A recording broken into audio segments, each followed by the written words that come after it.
Hai, Assalamualaikum warahmatullahi wabarakatuh. Ketemu kita lagi dalam video interaktif Jabatan Bomba dan Penyelamat Malaysia. Modul 12, Asas Pertolongan Cemas. Bomba kebakaran, waris punca kebakaran. Bomba kebakaran, panggil 999. Ya, aku pemakai idea API. Kualiti kena. Hai, saya penolong kanan pengasuh bomba Nazar Wahid bin Yusuf selaku hos anda untuk modul 12 Asas Pertolongan Cemas. Pada hari ini tetap akan didedahkan kepada 3 subtopik. Pertamanya, pendarahan dan rencatan. Kedua, terbakar, dan ketiga, kepatahan dan imobilisasi. Pendarahan adalah luka yang terjadi pada tubuh manusia. Jika tidak dirawat ataupun terbiar terlalu lama, akan berlakulah rejatan pada tubuh.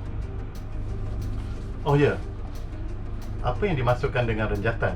Rejatan, untuk pengetahuan tuan-tuan, rejatan adalah kegagalan sistem peredaran darah untuk menyalurkan oksigen ke dalam tubuh dan akan menyebabkan kegagalan sistem organ dan juga kadang-kadang akan menyebabkan kematian.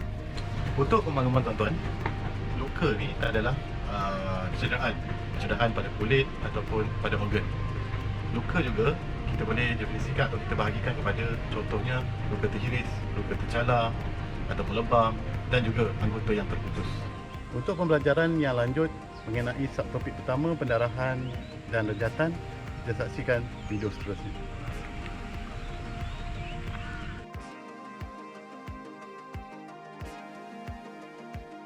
Sistem peredaran darah. PAM. Jantung berfungsi sebagai pam peredaran darah. Ia mengandungi 4 ruang, 2 di atas dan 2 di bawah. Ruang bawah ialah ventrikel kiri dan kanan dan ruang atas ialah atrium kiri dan kanan. Ruang ventrikel dan atrium dipisahkan oleh injap-injap jantung yang memastikan pengaliran darah dalam satu arah. Paip pembuluh. Pembuluh di dalam badan manusia iaitu arteri, vena dan kapilari. Arteri, pembuluh besar, kuasa berat dan tekanan tinggi, membawa darah beroksigen dari jantung ke seluruh badan. Kapilari, paip penghubung, adalah yang terkecil di antara pembuluh darah. Kapilari mengalir darah ke semua tempat di dalam badan. Di tempat yang tersempit sekali, sel darah akan mengalir satu demi satu. Vena membawa balik darah dari kapilari ke jantung dan kemudiannya dipam ke paru-paru. Cecair mengandungi sel-sel darah dan komponen darah lain, masing-masing dengan fungsi tersendiri. Sel darah merah adalah pembawa oksigen dan karbon dioksida yang terutama. Sel darah putih berfungsi sebagai mencari dan membinasa. Mereka membunuh bakteria dan virus. Platelet berinteraksi sesama sendiri dengan komponen-komponen lain untuk membekukan darah dan menghentikan pendarahan. Nadi. Nadi ialah denyutan tekanan yang dibuat oleh jantung. Nadi yang dirasai ialah tekanan darah yang keluar dari ventrikel kiri yang dipam ke dalam pembuluh darah arteri. Nadi terdiri daripada 2 iaitu nadi radial dan nadi karotid. Jenis pendarahan. Jenis pendarahan terbagi kepada 3 iaitu pendarahan arteri, pendarahan vena, pendarahan kapilari. Rawatan luka dan pendarahan. Penahanan darah. Pertama, tekanan tepat atau langsung, direct pressure. Tekanan pada bahagian luka, tekanan terus. Gunakan pembalut bersih atau kain, pastikan tiada bendasing. Gunakan pelapik atau balutan cincin sekiranya terdapat bendasing. Lokasi titik nadi utama. Lokasi titik nadi utama terbahagi kepada 5 bahagian iaitu: pertama, karotid di leher bersebelahan trakea. Kedua, brachial, lipatan lengan. Ketiga, radial, pergelangan tangan. Keempat, femoral, pangkal paha. Dan yang kelima, dorsal pedis artery, bawah pergelangan kaki. Meninggikan anggota yang cedera. Tinggikan anggota badan yang cedera dari paras jantung. Membalut dengan pembalut bersih. Gunakan pembalut jika balutan luar basah akibat pendarahan. Penggunaan ejen hemostasis. Mengawal pendarahan dengan menggunakan ejen hemostasis seperti hemostatic powder, silok atau quick lock. Jika pendarahan yang tidak terkawal dengan pembalutan dan tekanan langsung, gunakan tekanan pressure point. Amputasi.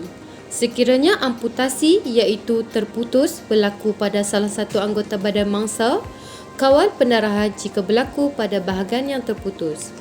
Buat balutan untuk memberikan tekanan langsung. Rawat untuk renjatan jika berlaku. Selamatkan bahagian yang terputus jika berlaku. Jangan basuh bahagian terputus dengan air. Balut bahagian yang putus dengan kain yang bersih dan kering. Masukkan ke dalam bekas plastik yang kosong dan ikat dengan ketat. Masukkan plastik tersebut ke dalam satu lagi bekas atau kontena yang lain yang mengandungi air dan ais. Tanda-tanda renjatan. Renjatan akan mengakibatkan semua sistem dalam badan tidak boleh berfungsi dengan sempurna. Jika pendarahan berterusan, sistem peredaran akan menumpukan edaran darah ke sistem yang terpenting di dalam badan sahaja. Tanda-tanda renjatan adalah seperti berikut. Pertama, pertukaran status kesedaran adalah petanda pertama iaitu tidak tenteram dan gelisah. Dalam kes renjatan yang serius, mangsa tidak akan sedarkan diri. Kedua, sejuk, menggigil, berpeluh dan pucat. Ketiga, nadi akan menjadi lemah dan pantas. Keempat, masa kapilari refill lebih lama. Kelima, pernafasan menjadi pantas. Keenam, berasa loya dan muntah. Ketujuh, kepenatan. Dan yang terakhir, kehausan. Okey tuan-tuan, luka terbakar. Luka terbakar adalah luka kecederaan yang berlaku pada tisu badan yang disebabkan oleh bahan panas yang boleh merosakkan tisu. Kulit manusia terdapat 3 lapisan. Pertamanya dermis, epidermis dan hipodermis. Untuk video seterusnya, luka terbakar, di mana tuan-tuan dapat mempelajari jenis-jenis luka terbakar dan juga rawatannya. Mari kita saksikan.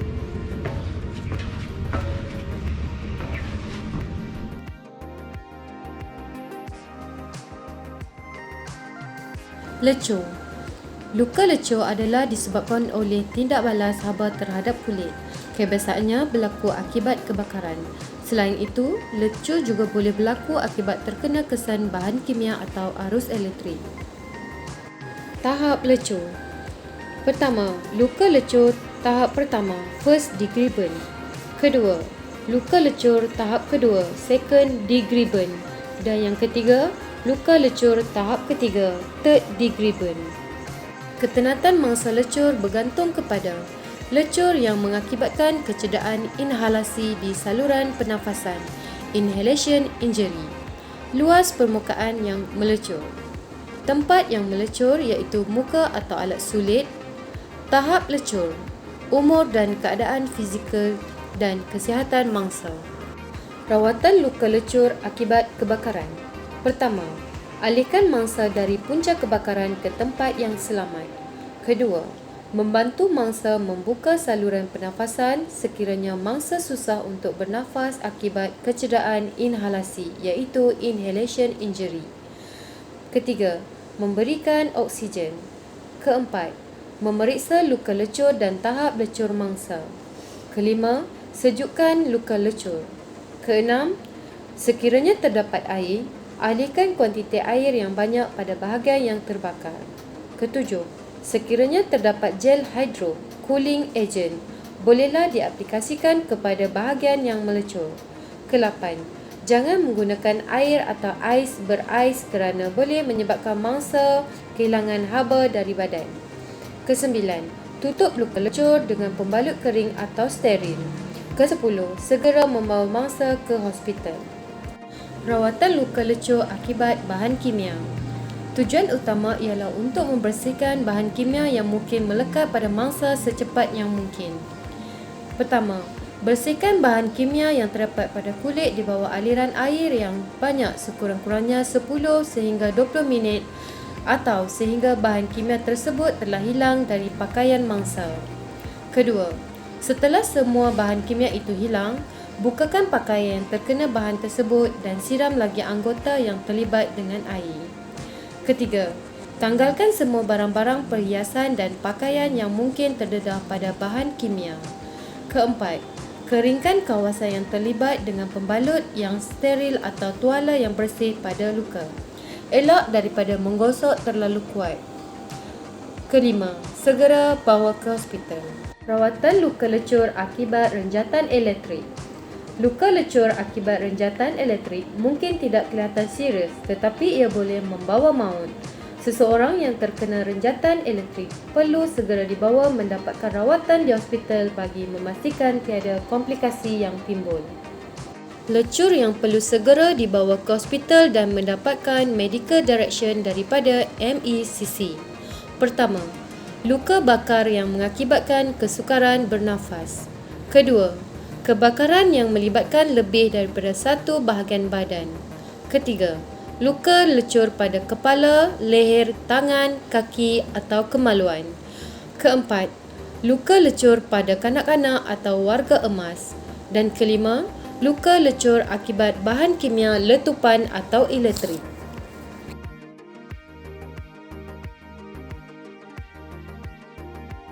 Kepatahan merupakan salah satu kecederaan yang melibatkan kemalangan. Okey, untuk merawat kepatahan kita perlu fokus kepada saluran pernafasan dan sistem peredaran darah. Untuk submodul kedua, kepatahan. Di dalam submodul kedua, dalam kepatahan terdapat gejala, tanda-tanda dan rawatan. Mari kita saksikan video seterusnya.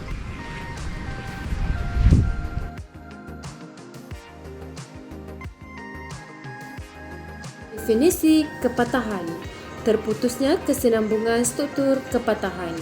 Gejala dan tanda-tanda kepatahan: kesakitan, kurang pergerakan, pergerakan tidak normal, bengkak, warna kulit dan yang terakhir kecacatan atau pergerakan luar biasa. Klasifikasi utama kepatahan: kepatahan terbuka. Apabila kecederaan tulang terdedah melalui luka di kulit, luka yang teruk menyebabkan tulang yang patah dan otot yang cedera jelas kelihatan. Kepatahan begini harus dikenali kerana ia terdedah kepada bahaya jangkitan kuman. Rawatan awal yang sempurna dapat mengurangkan komplikasi jangkitan kuman. Patahan tertutup. Hanya tulang sahaja yang patah sedangkan kulit masih sempurna, iaitu tidak melukakan atau mencucuk kulit daripada dalam. Lain-lain jenis kepatahan. Kepatahan juga diklasifikasikan berdasarkan kepada penemuan dalam gambar X-ray. Pertama, patah lurus, transverse fracture. Kedua, patah serong, oblique fracture. Ketiga, patah spiral, spiral fracture. Keempat, patah berkecai, comminuted fracture. Kelima, patah tebu, green stick fracture. Dan yang terakhir, patah beralih, displaced fracture. Pengenalian kepatahan. Diagnosa kecederaan. Pertama, sejarah kecederaan. Jenis mekanisme kecederaan, bunyi patah. Kedua, tanda: bengkak, warna kulit merah kemudian biru, kecacatan dan pergerakan luar biasa. Ketiga, gejala: rasa sakit dan sakit bila disentuh, pergerakan terhad, crepitus atau bunyi dalam sendi. Semasa penilaian, bandingkan anggota yang patah dengan anggota yang sihat untuk ketepatan kebengkakan, kecacatan dan pergerakan luar biasa pada anggota yang cedera.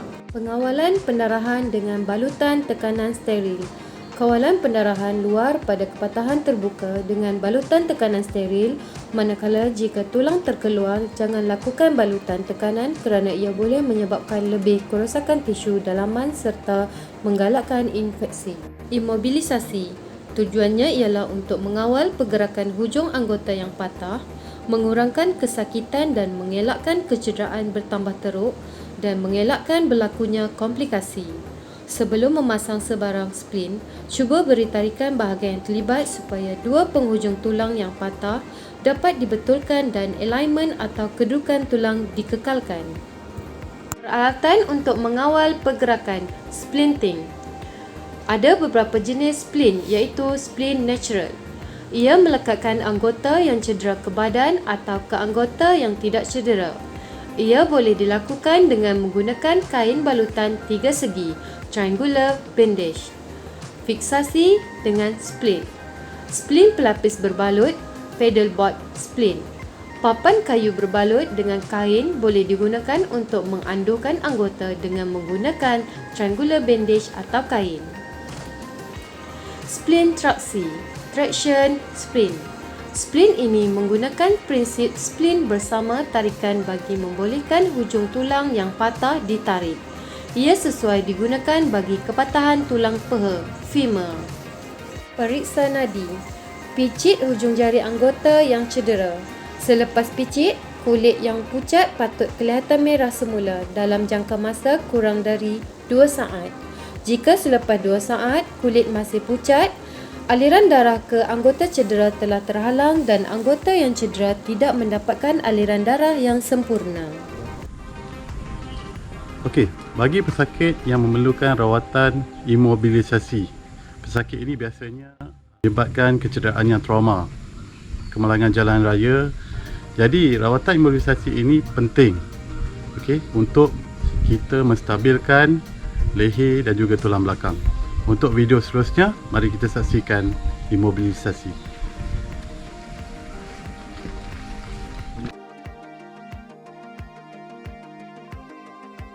Cervical collar. Tujuan pemasangan collar leher, cervical collar, mencegah daripada kepatahan pada tulang tengkuk, mengurangkan pergerakan, mengurangkan rasa sakit pada leher mangsa. Kaedah pemasangan. Hampiri kepala mangsa, mengarahkan pesakit agar tidak bergerak dan memaklumkan jika mengalami kesakitan atau rintangan. Pergerakan tulang leher dikawal dengan teknik manual iaitu inline. Memastikan kepala mangsa dalam posisi neutral. Sekiranya kepala mangsa berada dalam posisi tidak neutral, cubaan untuk memusingkan kepala ke posisi neutral perlu dilakukan. Jika mangsa mengalami kesakitan atau penyelamat merasai rintangan, maka cubaan ini perlu diberhentikan dan imobilisasi leher dilakukan dengan posisi tersebut. Mengukur pada mangsa dengan menggunakan jari tangan penyelamat daripada sudut tulang rahang bawah, mandible, sehingga paras atas paras bahu. Mengukur pada cervical collar untuk memastikan saiz yang betul dan tepat. Memasangkan cervical collar kepada mangsa dengan manual iaitu inline. Papan spinal board. Penggunaan papan spinal sangat penting semasa pengalihan pesakit trauma. Penyelamat haruslah beranggapan pesakit mengalami kecederaan pada bahagian tulang belakang spinal. Oleh itu, semua mangsa hendaklah dibawa ke hospital menggunakan papan spinal. Prinsip penggunaan papan spinal. Gerakkan pesakit sebagai satu unit. Pastikan kepala dan badan pesakit dalam kedudukan neutral. Semua penyelamat mestilah memahami langkah-langkah yang akan diambil. Seorang penyelamat dilantik sebagai ketua dan memberi arahan. Pesakit mestilah dialih dalam keadaan terlentang. Menggunakan lock rolling. Lock rolling adalah teknik yang digunakan untuk mengalihkan pesakit ke atas papan spinal panjang. Ia boleh dilakukan dengan sekurangnya 3 orang. Teknik-teknik lock rolling. Pertama, seorang penyelamat memegang kepala untuk menstabilkannya. Dalam masa yang sama, bertindak sebagai ketua. Kedua, penyelamat-penyelamat yang lain berlutut di sisi pesakit, di paras bahagian dada dan bahagian peha, tangan penyelamat. Ketiga, apabila semua sudah bersedia, ketua di bahagian kepala akan memberi arahan untuk mengiringkan pesakit serentak ke arah penyelamat. Keempat, pesakit digerakkan secara satu unit. Kelima, kepala pesakit perlulah sentiasa berada pada posisi inline atau dalam keadaan neutral. Keenam, pasang strap pada pesakit sebelum mengangkat atau memulakan pergerakan. Head immobilizer. Selepas mangsa diletakkan pada papan spinal, head immobilizer perlulah dipasangkan bagi mengekalkan kedudukan kepala dan mengehatkan pergerakan ketika transportasi dijalankan. Teknik pemasangan head immobilizer. A. Pastikan saluran pernafasan mangsa tidak tersumbat. Periksa keadaan umum pesakit sebelum pemasangan. B. Ambil kedua-dua bongkah head immobilizer dan letakkan pada papan spinal bersebelahan kepala mangsa. C. Pastikan bongkah yang dipasang tidak terlalu ketat atau longgar. D. Tali keselamatan dipasangkan pada dahi dan di bawah dagu pesakit.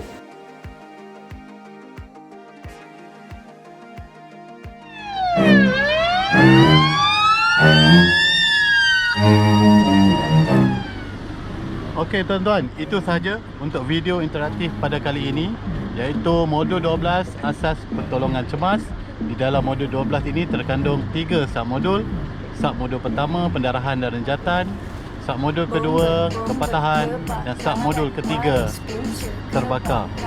Jadi tuan-tuan, saya berharap untuk modul kali ini akan memberi manfaat kepada tuan-tuan. Jika ilmu ini tidak mencukupi, tuan-tuan boleh merujuk kepada nota pekerja khusus yang telah dibekalkan di setiap balai ataupun pada anggota IMARS. Jadi tuan-tuan boleh merujuk kepada sini. Jadi dengan itu, saya penolong kanan penguasa bomba Nozal Wahid bin Musuh ingin mengundur diri, dan salam Jabatan Bomba dan Penyelamat Malaysia berprestasi tinggi, cepat dan mesra. Assalamualaikum.